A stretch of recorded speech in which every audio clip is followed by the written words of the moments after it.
One of history's most legendary rulers, Cleopatra VII, ruled over Egypt at a time of intense political turmoil. Known for her beauty, intelligence, and dramatic life, she became one of the most iconic figures of the ancient world. But who was Cleopatra really, and what led to her rise and tragic fall? Let's take a journey through her fascinating life.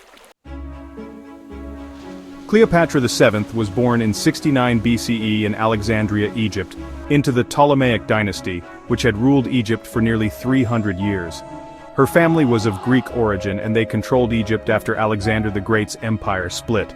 Cleopatra's father, Ptolemy I, was the pharaoh, but his reign was unstable. From an early age, Cleopatra proved to be incredibly intelligent, well-versed in Greek and Egyptian culture. She was fluent in several languages and even studied Egyptian customs, which was rare for the Greek-descended Ptolemaic rulers. Her education set her apart, and it was clear she was no ordinary ruler. In 51 BCE, Cleopatra's father died, and she ascended the throne alongside her younger brother, Ptolemy XIV. However, their rule was quickly challenged.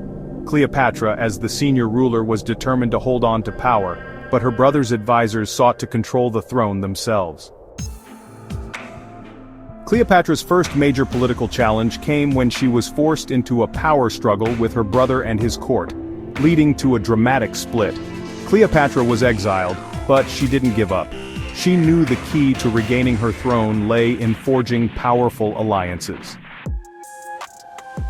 In 48 BCE, Julius Caesar arrived in Alexandria to confront the forces of her brother. Cleopatra saw an opportunity and famously had herself smuggled into Caesar's palace, rolled up in a carpet.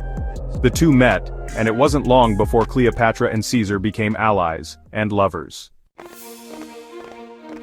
With Caesar's military support, Cleopatra was restored to the throne and her brother was defeated. But Cleopatra didn't just want to secure her throne, she wanted to expand her influence, and aligning herself with Caesar was the perfect way to do it. In 47 BCE, Cleopatra gave birth to a son, Ptolemy XV, who was known as Caesarion. His father was none other than Julius Caesar himself, though the child's legitimacy was often questioned in Rome. Although Cleopatra had secured her position in Egypt, her relationship with Caesar led to growing tension in Rome. Caesar's enemies were not pleased with his affair with the Egyptian queen, and many feared Cleopatra's increasing influence over him. In 44 BCE, Julius Caesar was assassinated by a group of Roman senators which threw the political world into chaos. Cleopatra, now back in Egypt, found herself at a crossroads. She was no longer in Rome's good graces, and her son's future was uncertain. But Cleopatra was not one to back down. She quickly turned her attention to the next powerful Roman leader, Mark Antony.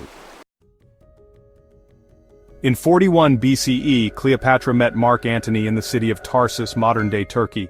Antony, a powerful Roman general and ally of Caesar, was immediately captivated by Cleopatra. They formed a political and romantic alliance that would have lasting consequences for both Rome and Egypt. Cleopatra and Antony had 3 children together, and Cleopatra aimed to strengthen her position by supporting Antony's claim to power in Rome. They dreamed of an empire that stretched from Egypt to Rome itself, but not everyone in Rome was happy about this partnership. The alliance between Cleopatra and Antony sparked a fierce rivalry with Octavian, Julius Caesar's adopted son. In 31 BCE, the forces of Octavian and those of Cleopatra and Antony clashed at the Battle of Actium. Despite their initial strength, Cleopatra and Antony were defeated. After their defeat, Cleopatra and Antony retreated to Egypt, where they awaited Octavian's final move. But their political fate was sealed. In 30 BCE, with Octavian closing in on Alexandria, both Cleopatra and Mark Antony chose to take their own lives. Antony, hearing false news of Cleopatra's death, fell on his own sword. When Cleopatra learned of his death, she too took her own life, allegedly by the bite of an asp, a symbol of royalty and death. Cleopatra's death marked the end of the Ptolemaic dynasty and Egypt's independence. It was annexed into the Roman Empire, forever altering the course of history. Cleopatra's life, marked by love, power, and tragedy, continues to captivate us. A queen, a lover, and a political mastermind, her legacy has lived on for over 2,000 years. Thanks for joining me on this journey through her life. Don't forget to like, subscribe, and share for more incredible stories from history.